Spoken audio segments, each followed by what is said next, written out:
Welcome to Fantasy Fanline.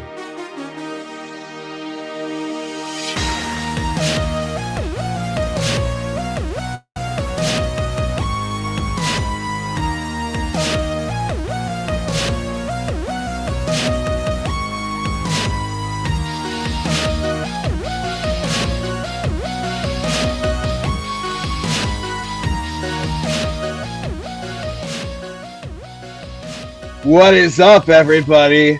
Trick or treat. Happy Halloween. Sanchi Pumpkin tuning in, along with my right-hand man, the ghost of Devontae Adams. We are here, and we are ready to scare the socks off you. Not really, unless you started Devontae Adams. Then you should be horrified. But we're back. Week 8 in the books. We look ridiculous, but it's Halloween. Having some fun. Moving on to week 9. We got Albert right off the bat. What's up, man? Thanks for tuning in. Happy Halloween. I hope your Halloween's going better than all Devontae Adams managers. Which is why Sinker has to hide behind this sheet. The ghost of Devontae Adams. It's too good. But let's get into it. We are a call-in show. I'm going to throw that number on the bottom of the screen. You can give us a ring. Last week we had some technical difficulties. We tested it out before the show. We believe it works now. So give it a try. If not, I guess we'll have to dig deeper into those technical difficulties for next week. But we're just eating candy, having some fun today.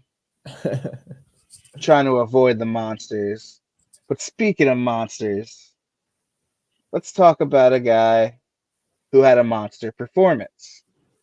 Do I sell high on DeAndre Hopkins after his monster performance? And damn, man, what a game he had.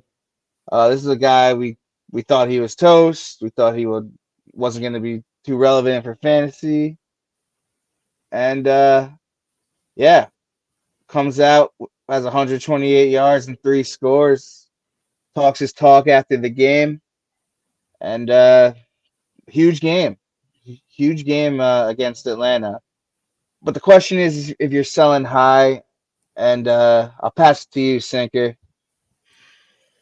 Yeah, man, I don't know. It's a tough question. You know, D-Hop you knew when you were drafting him you were going to get games like this, right? So in full PPR, he goes off for 35 points, 3 touchdowns. And I think the biggest thing here to talk about is, Levis was dealing, man. He looked good, and we'll dig a little deeper into, Will Levis a little bit deeper into the show here. But I mean, yeah, Hopkins is getting, a 27% target share. He's the guy there. He's the alpha. I think he's got wide receiver 2 upside along the way, continuing here. So I don't know. I might just hold DeAndre Hopkins. I think Tannehill going down might have been a best case scenario for this guy. I think moving forward, you're going to want a guy like this on your roster. So it depends what's coming back to you always, right? And what you got. But, I feel good about having DeAndre Hopkins after that performance from Will Levis. I'm with you, man. And as long as Levis is in, Hopkins is going to be in my lineup. I mean, he probably was in your lineup no matter what for where you drafted him, unless you had a nice luxury. But he's going to be in mine. Obviously, Levis was targeting him down the field. Yeah. For what it seems like the first time all year.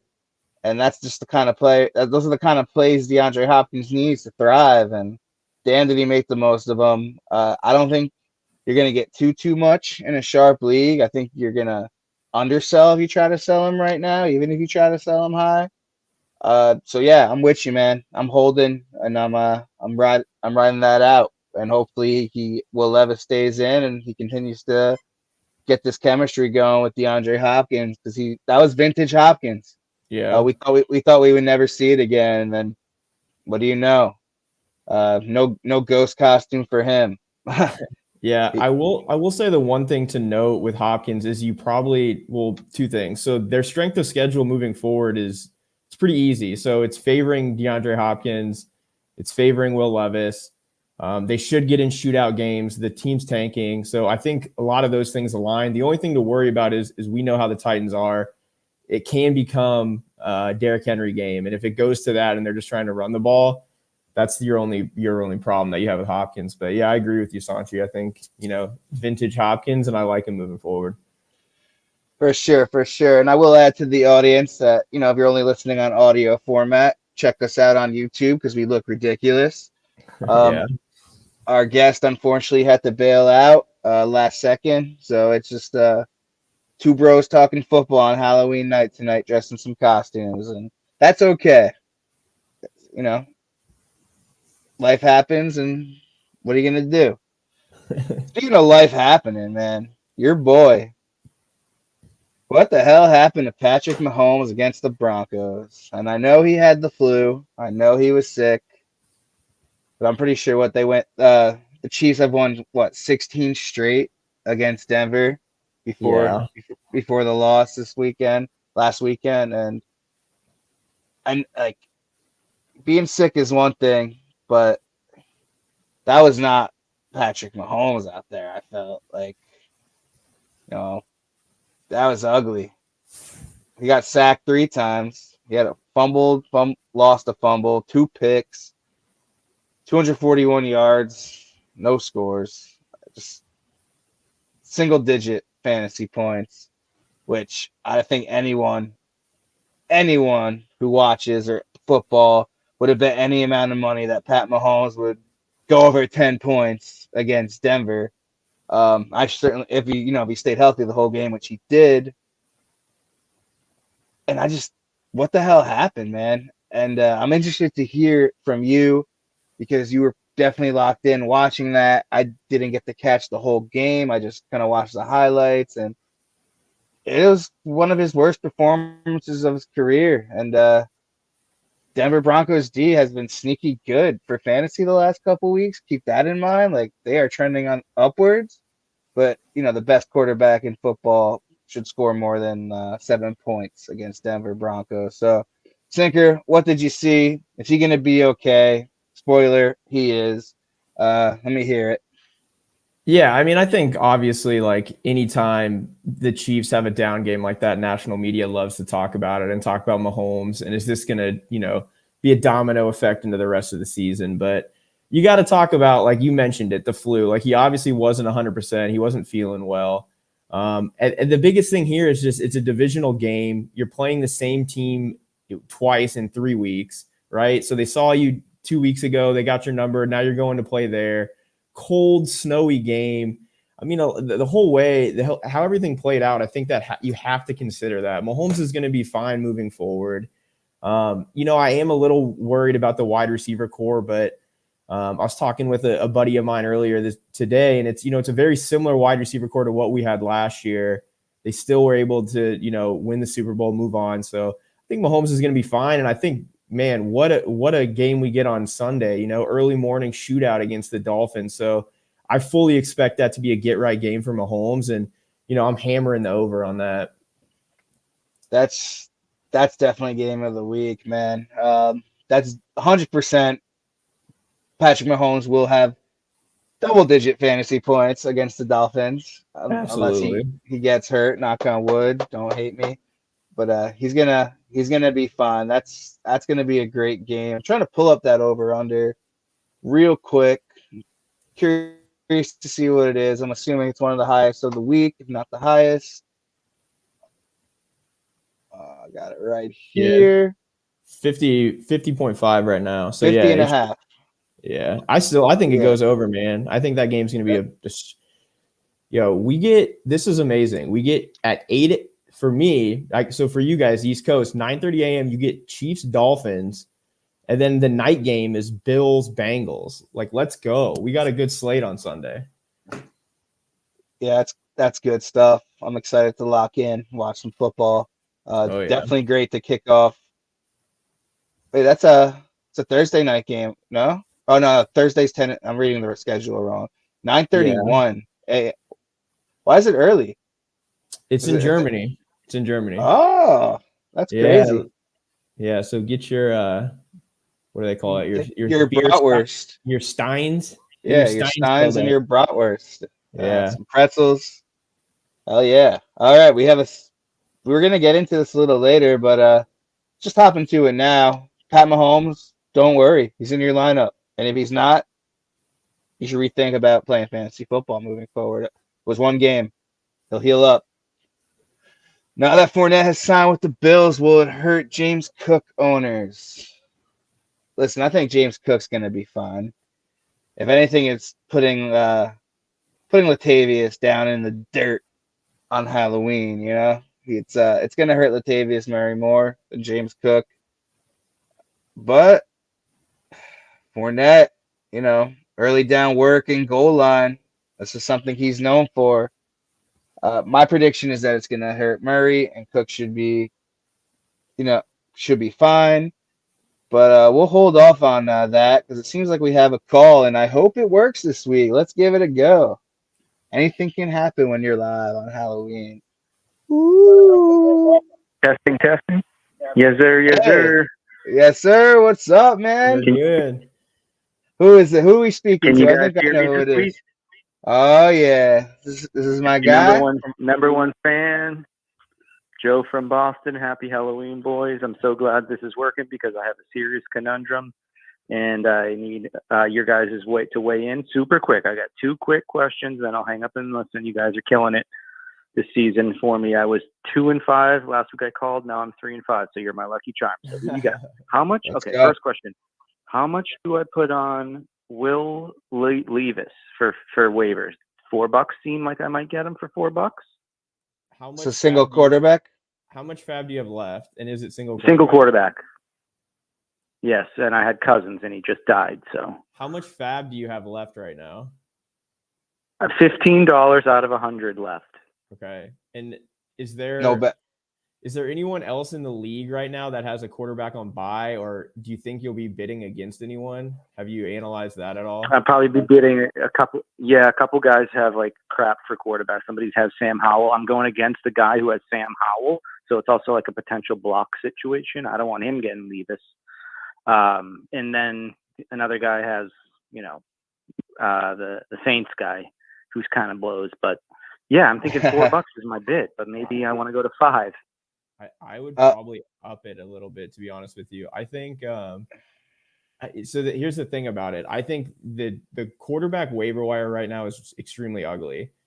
Levis is a rookie coming in, and we'll talk about him a little bit later, and he shined. So I think what you're seeing with him being a rookie like that, he's definitely worth possibly, starting the rest of the way for you, especially losing Cousins. So I think the security, I know you only have $15 left, but the security of possibly getting that quarterback and not having to stream every week, I would up it a little bit.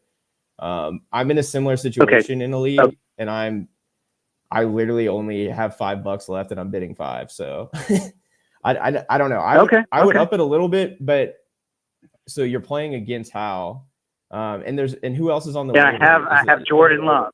Okay. I have Jordan Love on my roster. So that's my second question. Let's say I get Levis for $4 or $5. Who would you start? Would you start Levis Thursday night scam game, or would you start Jordan Love against the Rams? Yeah, I know. So I can maybe just skip Levis. Sanch, what do you think on that? Jordan Love?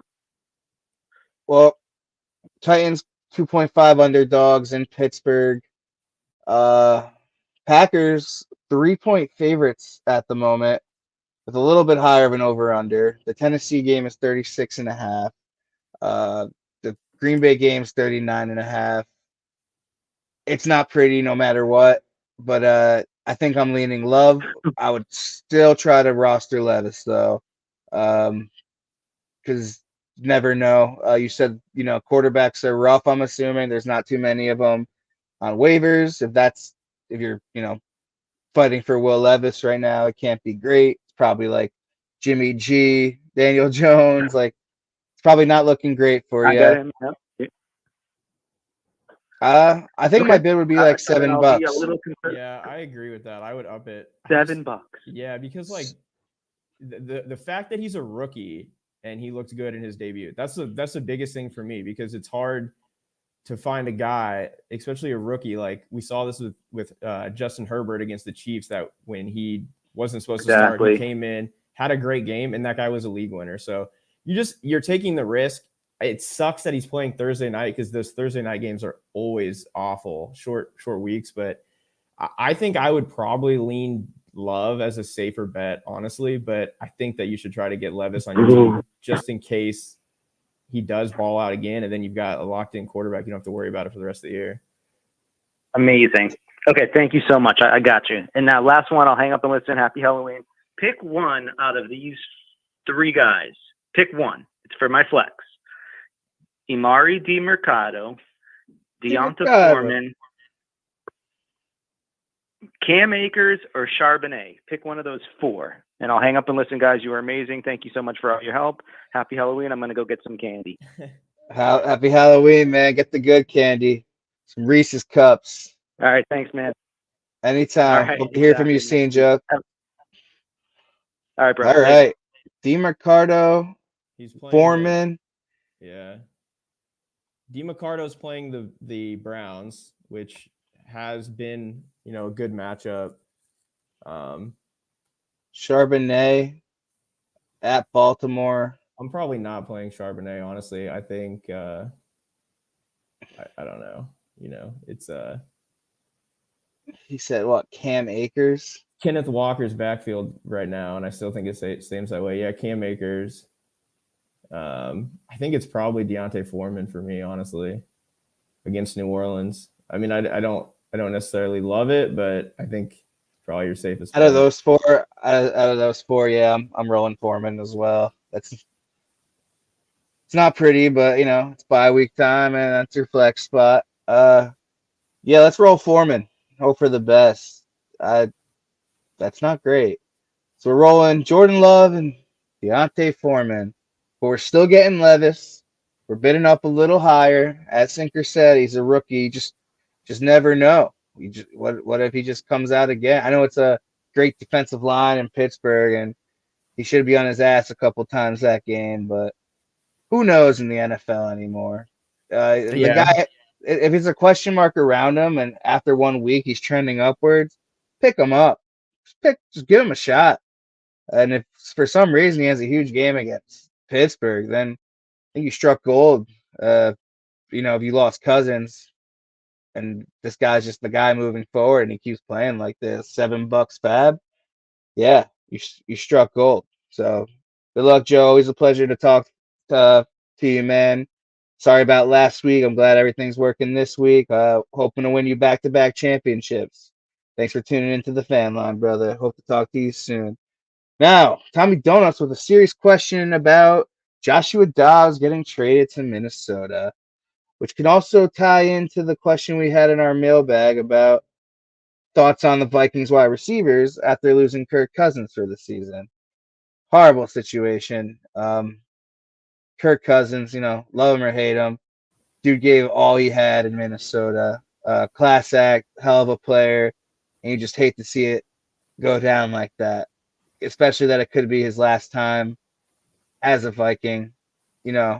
As a football fan, we're all hoping he comes back and gets like another run or two. Like, I don't know. I love Kirk Cousins personally. He's one of my favorite QBs in the league, and that just sucked. But, Justin Jefferson potentially coming back soon. Rumors of week 10. Jordan Addison mid-breakout. Losing his play call, his signal caller, and that just sucks. So, Josh Dobbs started off all right for Arizona, fizzled out.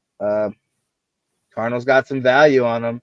I believe they're starting the rookie this week. They can't just throw him out there right away. Forgot the rookie's name in Minnesota, but they're starting a QB none of us really ever heard of. Is it Clayton Tune? No, well, that's Arizona. Minnesota. You said Minnesota. Yeah, they're throwing the rookie out. They got him, man. I mean, Dobbs has got to have at least a week in the system. So exactly. I mean, I don't feel good about starting Addison. You probably have to, but who knows what you're going to get out of that? That could be a really ugly game. Yeah, I'm with you. I'm worried about starting Addison, but as you said, you probably have to. Right. That being said, scoop that rookie up in your dynasty leagues. As we just said, you never freaking know. but definitely he's a dynasty stash if he's not already scooped up. Tomorrow's waiver day. Wouldn't spend too much fab on him because I think their plan is to, get Dobbs behind center once he gets comfortable, you know, running the show over there. But yeah, this sucks for the Vikings wide receivers. There's no other way to put it. Yeah. Kirk Cousins. It doesn't matter if the Vikings are good or bad, like in real football, in real life. Dude puts up fantasy points and dude supports his receivers for fantasy, and it's just not going to be the same without him. I mean, thanks, Captain Obvious, but that's just the truth. I'm kind of panicking as an Addison owner because you're not going to get anything for him, I feel, because everyone's kind of scared. Maybe if he, gets in the end zone, has like 40 yards and a touchdown for some reason, it might be time to sell. Maybe it's time to sell Jefferson if you start seeing hype that he is going to come back. Obviously, this is for redraft only, but you see hype that Justin Jefferson's going to come back. It might be time to sell off the name before this ends up being a disaster. Out of all of them, I think I like Hawkinson the best. Absolutely. That safety blanket for a young quarterback is just, I'm taking Hawkinson out of. I think I would trade Jefferson maybe for Hawkinson and another solid receiver right now. Like Jefferson's still not guaranteed to play, and who knows if he will at this point. Losing Kirk Cousins, like they might just shut him down if crap hits the fan real quick. So yeah, Osborne and Addison, it's trending downward and it's not good. Hawk, we agree on that. The safety blanket might be there and might be good for PPR. But other than that, it's not good. How do you feel about this situation? And it just sucks as a football fantasy, but that's the name of the game. Hit me Yeah. with it. I mean, I really like your point about Hawkinson and the tight end because, what we saw last game with Trey McBride, his breakout game, I mean, he was getting flustered with targets, caught 10 balls, touchdown. I think he went close to 100 yards. So that's Dobbs thrown to the tight end. So he obviously likes his tight end. I think Hawkinson, McBride had his breakout game, but Hawkinson's a better tight end in the league right now. I don't know moving forward for fantasy reasons. I like McBride a lot, but that point's great to make. I think if you're a Hawkinson owner, I think Dobbs going to Minnesota kind of saved your season there with him. I think Hawkinson's going to still be good with Dobbs there. Dobbs kind of saves these wide receivers a little bit. I think, and I don't know what this rookie would have looked like or what they would have done. Dobbs isn't absolutely terrible. But you've got to temper expectations. I think what you're seeing out of Marquise Brown, he's just a target hog and he finds the end zone and he gets you double-digit fantasy points on the occasional games when he finds the end zone. I think that's what you're going to have similar with Addison. So I think Addison was locked in. He was definitely a wide receiver 2. He was creeping in that wide receiver 1 conversation before Cousins went down. I think you need to tear that back a little bit. I think Addison's a wide receiver 3 or wide receiver 4 moving forward with Dobbs.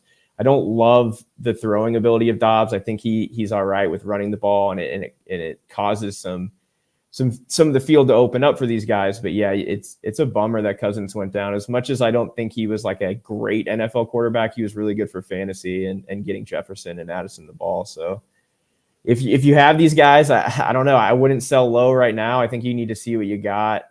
And then, yeah, like Sanchi, like you said, man, if Addison has like a huge game and someone wants to try to take the risk, maybe offload him. But I don't know. I own a lot of Hollywood Brown, so I've watched a lot of Dobbs, unfortunately, and it's, he's just all right. Kirk Cousins was definitely a better quarterback to support fantasy wide receivers. So it's a bummer, but, you got to just drop him down a tier.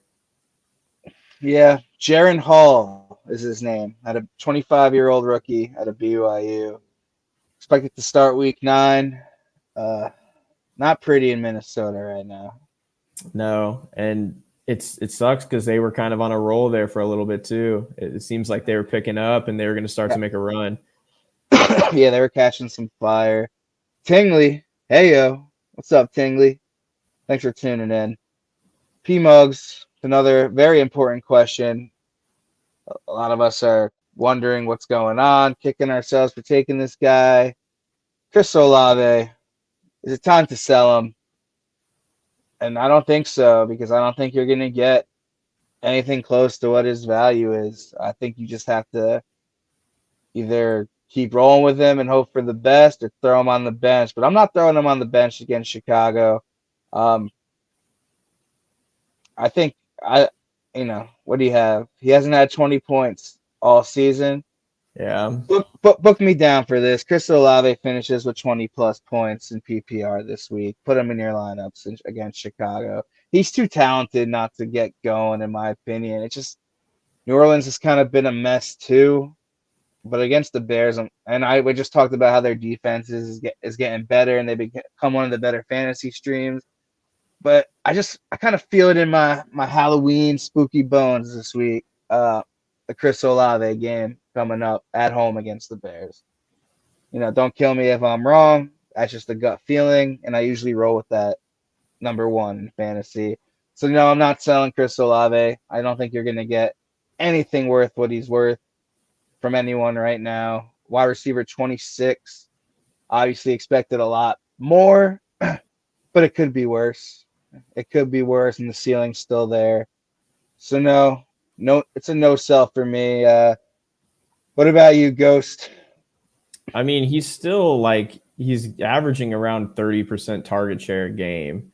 He's running, he's dropping back on close to 100% of the routes. So he's running routes. It's just what's going on there is they're just dumping the ball to Kamara. I mean, and then when they get in, they're using Taysom Hill to punch it in. So, it depends what you can get for it, but you're selling Olave low. I think you just need to hold and see what happens, which obviously sucks. You're not going to get value from him, but I don't know. It's just game script that's going on there, and they're using Kamara and Taysom Hill. It's kind of ruined it for you. So I wouldn't sell Olave. I think, if you look at all of his utilization, his chart, with his target share, his average depth of target, his air yards, everything is there. The points just aren't coming. So in the fantasy world, you want to chase utilization and you want to chase those metrics, and hopefully he gets right. So I think he's a hold.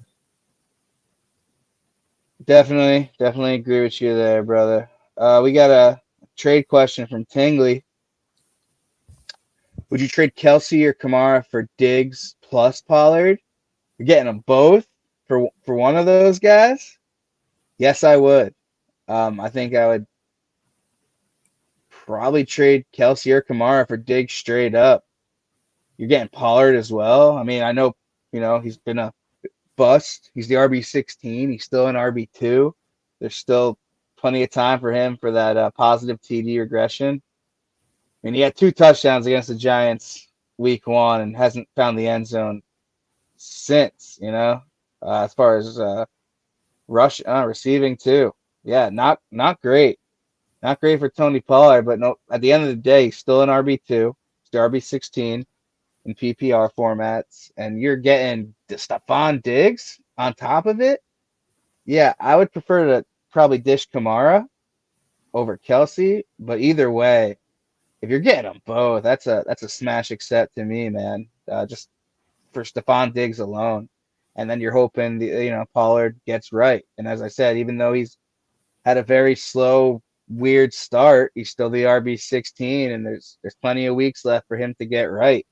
And we just talked about the Saints offense kind of, yeah, that's a smash. What about you, Sinker? Yeah, I mean, I think Diggs straight up for one of these guys makes sense, and they're throwing underperforming Pollard on there. Pollard is he's not getting the work, but the talent's there, and we saw it. So he's definitely a buy low, and this is a perfect situation where you are doing that. You're getting a package for one of these guys. I really like Kamara though, man. I think the targets and the way they're utilizing him, he's got RB1 all written all over him, upside. He's RB6. RB6, and he missed some games. So it's this dude is smashing right now. It's hard to take this guy out of your lineup. Putting Kamara with Diggs is would look really good. I would hate to trade Kelsey away. It just depends what else is out there on the waiver wire. If a Trey McBride is out there right now and you could make this deal and then pick up McBride or something like that, I'd probably move Kelsey, honestly. Kelsey is still the focal point of the Chiefs, but I don't know. It's hard to get rid of a guy like Kamara right now. But sorry. I think making this move makes sense. I mean, you're getting a 2-for-1, and both those dudes are studs. I know Pollard is underperforming, but if he does break out and gets going, then you absolutely, you're smashing this trade. So I like Diggs moving forward, obviously, and yeah, I would probably move Kelsey. Yeah, I actually overlooked how damn good Kamara's been. RB6, 39 overall. Huge game in Indianapolis. Huge game the week before. Just seeing a bunch of targets and getting all these receptions. He's scoring. Yeah, he's been a monster. I think I changed my mind. I think I prefer to dish the tight end. As much as it hurts to trade Travis Kelce, Diggs and Pollard, that's too good. That's too good to pass up. Keep your running back, dish your tight end, play the wasteland game. You get Stephon Diggs and Tony Pollard. Yeah, that's just my opinion. Whatever you do, Tingley, wish you the best with that, but I think you should take that trade. You have another question? You want Sam Howell or Derek Carr? Yikes. I like Sam Howell, man, honestly. I think there's going to be some rough weeks in there, but there's potential for him to have these big games as well. They're dropping him back, and he's throwing a lot in Washington. So, there's going to be games where he probably puts up, single digits, but there's also these games where he's going to throw, get you 23, 25 fantasy points. So he's a matchup-proof guy. So look at who he's playing, and you can definitely plug him in. I think Derek Carr is not good at all, but that's just me. I think he's a dump down to Kamara guy. So yeah, I apologize for my house slander last week. Of course, he comes out, has a freaking monster against Philly, which I thought he would definitely struggle with. Shame on me. I'm only human. But this week he's going into New England. I know it's not horrifying. And Derek Carr's at home against Chicago. Yeah. I think if you're only picking someone up for this week, I'm leaning Derek Carr against the Bears at home. But if you're picking up for someone to stash rest of the year, say you had a Kirk Cousins or your other quarterback's underperforming, I wouldn't be mad at you for Howell. So Sinker likes Howell. I like Carr. This week I like Carr. Maybe I think I lean Howell rest of the way, but it's extremely close for me. Yeah, I completely agree with that. If it's just for this week, I like Carr at home against the Bears. Yeah, but if it's for the whole year, I think we could both agree. We'll go with the. We've seen Derek Carr's been in the league 9 years. We know what he is. Right. It's the Sam Howell second year. Could have been his breakout game. He had a few big games this year. He's had some good. He's had some good games. Man. Yeah, he's QB. He's the QB8. Carr's the QB21. I think Howell rest of the season, but yeah, Howell rest of season. Carr for this week. Depends on how you're built and what you need. We appreciate you tuning in, Tingley. Hope all that goes well for you, man. Thanks. Got Tommy Donuts with a sit start. Start 2, sit 2. Diggs is in your lineup. Don't even type him out next time. You never bench Stephon Diggs. Mari Cooper. We got the Cleveland Browns. Okay. At home against Arizona, 37.5 over under. We talked about Hopkins on that Thursday night game in Pittsburgh, 36.5 over under. Same game, Deontay Johnson. You know what? Screw it. I'm rolling Diggs and Hopkins.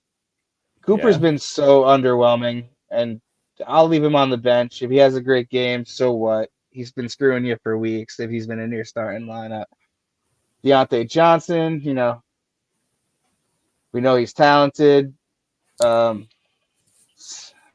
It really comes down to those two for me for that second one. And I hate the Thursday night games. What did he see last week? He saw 14 targets That's pretty good. 8 receptions, 85 yards. Didn't find the end zone. Hopkins just had that monster. Only 6 targets. We talked about, it's in Pittsburgh. Their defense is good. I changed my mind. I'm going Stephon Diggs and Deontay Johnson after he just saw 14 targets. That's me. Pickett's playing. If those targets stay this like even close to that, should have a huge game. If you're not feeling great about Deontay Johnson, I'm going Hopkins, and I'm leaving Cooper on the bench this week, which means he'll go off for like 3 touchdowns. So don't, you heard it from me before it happened. Sinker, I know Diggs is in your lineup. Who's your wide receiver 2 out of these 3 guys? Yeah, I mean, I think I'm going Diggs and Hopkins, honestly. Are the Browns on the road or are they home? The Browns are home, 7.5 Okay. point favorites against Arizona. Yeah, I don't know. It's weird because Amari Cooper always plays so much better at home. I don't know if it's like a travel thing for him or like he can't sleep in hotels or what, but Amari Cooper plays so much better at home. So I don't know. I mean, I like to play a guy on Thursday night, get you a beer and a burger, Tommy, and watch D-Hop on Thursday night score a touchdown. So give me Diggs and Hopkins, man. And I'm Diggs and Johnson. So you want to trust a guy with a pumpkin on his face or a sheet on his head? It's on you, Tommy Donuts. We hope you make the right choice. We appreciate you tuning in, showing love. Thanks for being a fan. We're gonna get back into this. We saw a lot of questions pouring in the chat, so we have the ghost of Devontae Adams right here, so we can ask him personally. What do we do with Tay Adams? Obviously, one of the most talented receivers in the league, if not the most talented. Like, wide receiver 2 right now, the wide receiver 13. A lot of that's coming off a massive game against Pittsburgh in week 3. But man, Jimmy Garoppolo is not good. He is not good. I know if you watched the game, you all saw Tay Adams wide open, burned by everyone, and Jimmy Garoppolo simply overthrew his ass. And it was just hard to watch as a football fan. 7 targets, 1 catch, 11 yards. He hasn't requested a trade. He's going to be a Raider. And that sucks if you drafted Devontae Adams. What can you do? You want to trade him you want to trade Devontae Adams and maybe he gets right? He has the Giants next. I'd probably wait if you want to trade him till after that game. I think he's definitely going to rip us up. The focal point will be I think it's going to be get Devontae Adams the ball in any shape or form. There's no way this guy should be getting 1 catch a game, 2 catches on week 6, 4. No way. It's Devontae Adams. He clearly still has it. We watched him dominate, blow past everyone yesterday, and Jimmy G overthrows him. Jimmy G, you suck. you handsome bastard, but you suck at football, man. You're getting a free ride, getting carried by San Fran's D. We could have a whole episode about that. You lucky man. But what do you do? I'm holding him, man. I'm going down with the ship unless I get an extremely great trade offer for Devontae Adams, which is probably highly unlikely right now. If you're not feeling great about him, yeah, you could bench him. But I think I played fantasy long enough where I don't feel good about throwing Devontae Adams on the bench, even after some bad weeks. So he's in my lineups. I won't feel great about it, but I'm keeping Devontae Adams in my lineup. I drafted him high. I know you can't always look at where you drafted him, but in this instance, it's Devontae Adams. But maybe he's dead. Maybe he is a ghost. So let's kick it to the ghost. Ghost of Devontae Adams. What are we doing? I don't know. I think you pretty much covered it there. I think Garoppolo is not a good quarterback. I think we'll see better days for Devontae Adams, but even when he's getting targeted, double-digit times, he's not doing much with it, and it's Jimmy G's just overthrowing him, or he's not looking him down the right routes. He's the problem. Devontae Adams, I think, as a football player, is still great. He's still separating. He's still getting a good target share, but it's just the problem is the quarterback. So I think moving forward, what you see from Devontae Adams, he might have a game or two that pops, but I think some of these low scoring games is going to be more of a common thing moving forward, unfortunately. So I think the Raiders offense stinks. They got going with Jacobs running the ball. They'll probably watch film and try to, continue to do more of that. So I like Jacobs moving forward, but Devontae Adams, it sucks, man.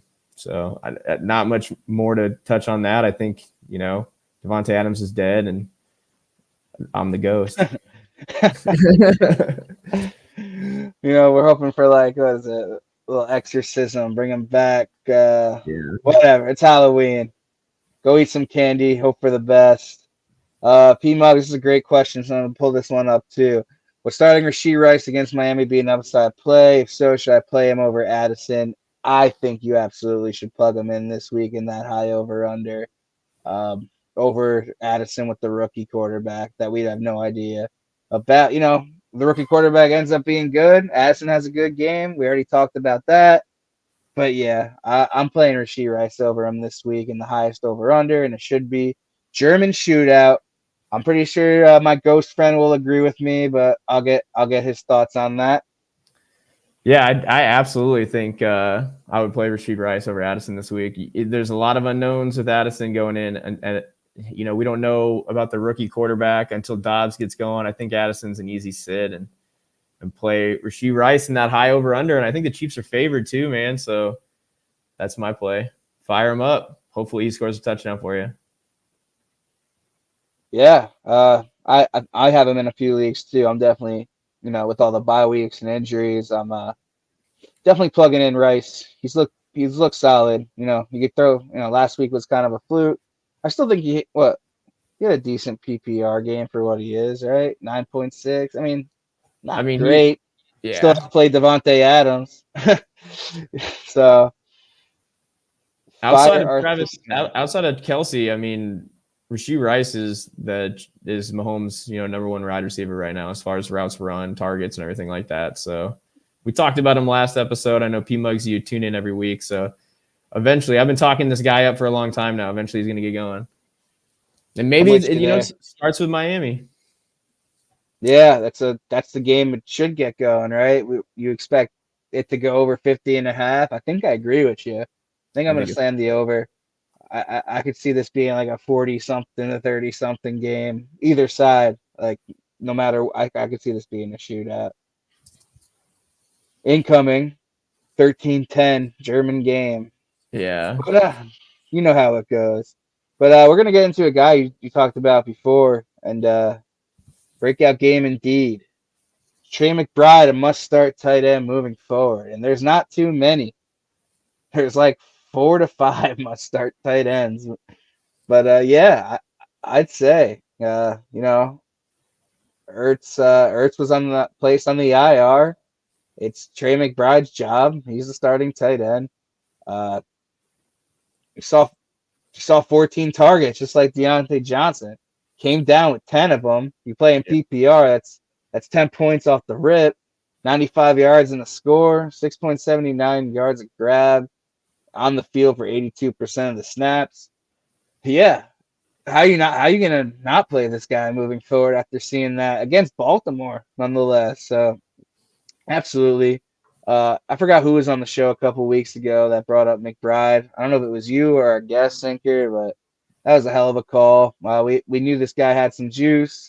He was still young, and I think he just welcomed himself into the NFL officially after that monster game. So yeah, tight ends suck, especially with the bye weeks. You have Trey McBride, you're 98% of the time he's in your lineup. So I would say yes, must start tight end moving forward.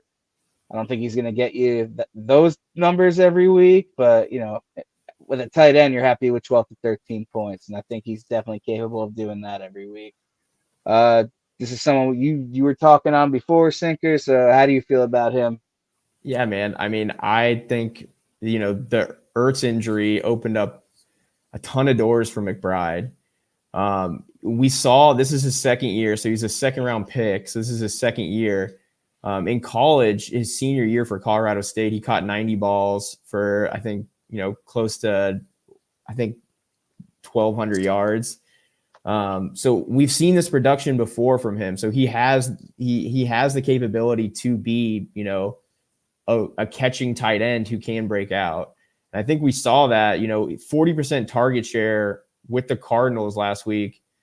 That's massive for a tight end. You're not getting that in many places. So with Dobbs leaving, Dobbs was the guy dishing him the ball. So I'm curious to see what happens this week with him. But as far as, playmaking ability and the player himself, I think he's a smash, man. I think I got him for free in some leagues. Like the waivers ran and he didn't get picked up, and I just picked him up as a flyer, as a fill-in. So I've got him on my roster in a couple leagues now.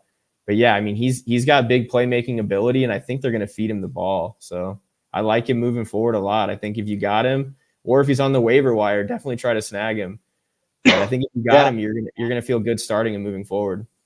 Definitely feeling good, and I'm not 100% sure, but I'm pretty sure it was our boy George Cruz who brought up McBride as someone to stash. I could be wrong, so sorry if I am, but George, if it was you, good stuff, man. Thanks for giving our listeners a player that actually broke out. I'll try to work on that and do the same moving forward. But we do have some good news about a guy we were high on. Finally did it, man. We finally made it. Jahmyr Gibbs. What a freaking game for Jahmyr Gibbs. And thanks for telling me to stay patient with Gibbs. You're welcome. Trust the process. What happens when Monty returns? We don't talk about that. Right. We enjoy this while we can. Obviously, when Monty returns, he's going to be involved. But I don't think as much as he was. I still think he's going to be frustrating for Jahmyr Gibbs managers, but I think Gibbs has, he's earned himself some more work, and he looks great. And that picture and like that video, that one blonde chick just like ripping him up, that chick squats or something, man. She like picked this dude up, and then like he was in the crowd just looking like a kid on Halloween. It was great to see. I know if you rocked with us and you drafted Jahmyr Gibbs this year, it's been a rough start, but that probably won you your league. Majority, like if you had Gibbs and you were down just 20 points, you won your matchup. What a monster game. So yeah, when Monty comes back, it's gonna suck. They're gonna use him. They love him. Probably gonna get goal line again, but I don't think he's gonna get as many carries, especially. He's already been hurt twice. Detroit's going to be a playoff team. They want to save their guys for the playoffs. I think it's going to be a little more evenly split this go around, in my personal opinion. So yeah, it's not going to be the 100% the Gibbs show, but I think Gibbs is here, and I think he's here to stay. And we were patient with him, and I think it's time. Sinker, you agree with me, man, or you think it's going to go back to how it was early in the year? No, I mean, I think definitely like Dan Campbell, he just seems like a guy that's like, you got to earn it to get touches, right? I mean, that's what he's been saying all year in the press conferences. And we've actually seen it with Gibbs too, right? Like Monty's the guy. But I think with what we've seen from Gibbs in the last 2 weeks, I think he's definitely earned himself a bigger role in the offense. And then Monty's already been injured twice. Like they can't just keep giving Monty the ball 30 times. And I think Dan Campbell knows that. Detroit, as weird as it sounds, is a playoff team right now. So they're not the same old Lions. And teams like this, they become smarter with utilization and what they're doing with their running backs. So we'll see. I know they're on bye, and Monty will probably come back after bye, but they might hold him out a little bit longer just to make sure he's 100%. And there's no guarantee he's not going to get hurt again. He's been injury prone in the past, and obviously we're seeing that again this year just off the workload alone. That's what I'm predicting it from. But I like Gibbs moving forward. Absolutely. I think the buy low window is now ended, and I think hopefully Gibbs owners can rejoice and and plug him in at least as a flex every week and hopefully get there. So Yeah, I see people typing up like, I'm selling high. I'm selling high. Monty's Yeah. gonna come back. It's gonna go back to how it was, and I disagree with that. I'm not selling high. As we, running backs are hard to come by nowadays. On Halloween, heading into week 9. Yeah, I'm with you, man. I think they're both going to be great for fantasy, and it's going to be a headache with depending on who has the bigger week or who you do your DFS. Good luck choosing between the two. But if you have both these guys when Monty comes back, you're starting both of them. And good stuff, Jameer Gibbs. And thank you for everyone who listened to us and stayed patient. Hope that got locked you up a win in week 8. Our boy Rasta, what up, fellas? What up, man? Thanks for watching, bro. Good to hear from you, Rasta. Hope you had Gibbs last night, and I hope you have minimal Devontae Adams because his ghost is right here. Yeah, I'll give you a horror story real quick. In one league I traded Gibbs for Devontae Adams. So, and this was like before Monty got hurt. So that's a horror story for you. Don't you love fantasy football? That's the meaning behind my costume. He's Devontae dead to me. You gotta love fantasy football. A trade that looked great on paper, and you know how it goes. Speaking of someone who looked great on paper preseason, all the hype in the world. Pretty sure Reddit blew this guy's ADP up 4 rounds higher than it should have been. Probably been more. We back in on the Dotson hype train. We just talked about Sam Howell, how he's been looking good, how he's been a reliable quarterback for fantasy. Jahan Dotson, wide receiver 50. You drafted him to be way better than that. Before last week, he only had 1 game over 10 points. That was in week 4 against Philly. But highest targets of the year last week with 10. Reeled in 8 of them. Went over 100 yards, 108, and a score against Philly. So either this guy's going to perform against Philly and no one else, or he's going to start to get rolling. I'm not back in on the hype train like it was preseason. I never was on that hype train. I didn't draft him at his ADP price. It was just too rich for me the way he's been getting hyped up. But man, this guy's 54% rostered. I'm scooping him up after that game. Trending upwards, great game. 3 weeks ago he had 1 target against Atlanta. Then he went from 8 targets, 10 targets. He's on the field. Howell's getting good. He's getting better. So no, I'm not in on the hype train like it was, but I'm starting to believe a little bit. And at only 54% roster, this is going to be a guy that's going to get scooped back up on a lot of waivers. I'm not going to like necessarily spend a bunch of fab on him and instantly throw him in my starting lineup. Not that kind of player, but he's a guy that needs to be benched after last week and just kind of wait and see. He's only had 1 year. It's his second year in the league. He got way overhyped, but he had a really good game against Philly and definitely worth picking up. So no, I'm not on the hype train. Yes, I'm spending some fab and trying to get him on my benches. Kind of a wait and see approach. This guy, he was close to 90-something% roster at the draft, I'm pretty sure. Now only at 54%. So spend some fab, get Dotson. A lot of you guys, including myself, are hurting at wide receiver. It doesn't hurt.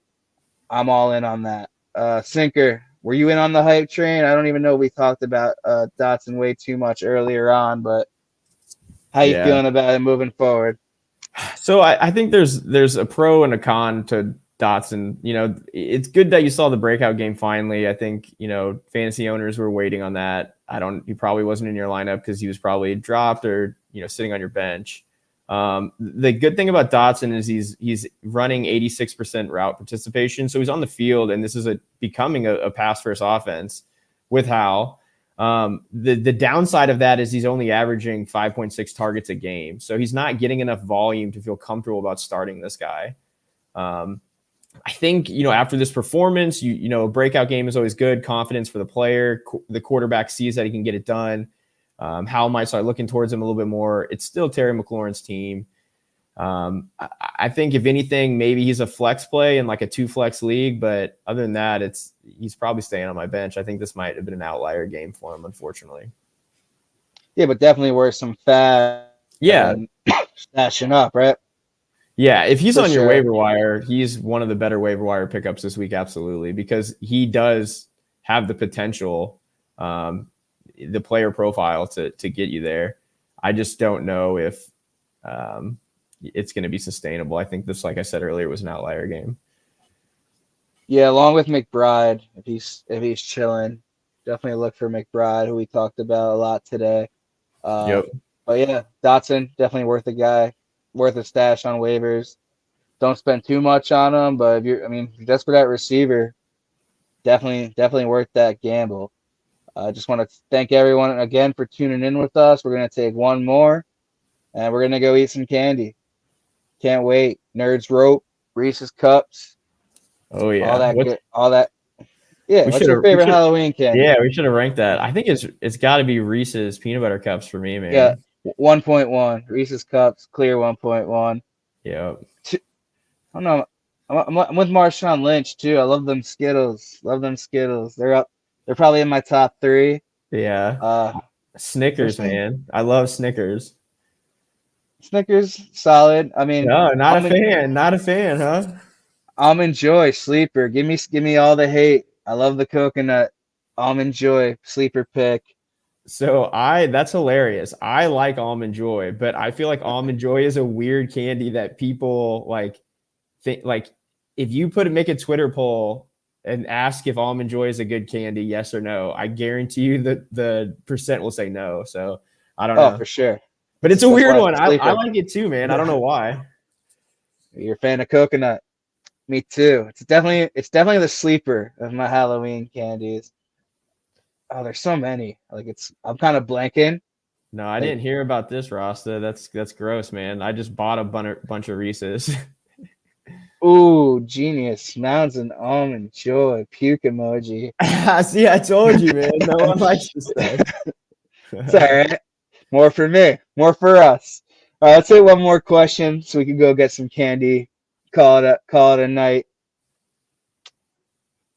We talked about Howell. We talked about Levis. Who are you taking the rest of the way? And are any worth a stash in one quarterback leagues? To keep that second question short and sweet, we already said yes, both of them are worth a stash, especially Howell.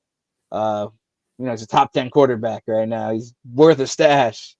If you're in the 12-team league, he's the 8th best guy right now. Pick him up.